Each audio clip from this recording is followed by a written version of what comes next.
Is it safe to travel to Myanmar now? Is Myanmar even worth visiting? The answer to both questions is yes, my friends.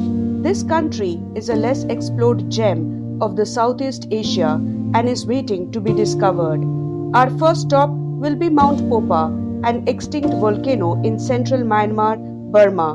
Popa Hill is believed to be the home of 37 nats or spirits that are part of Burmese local religion.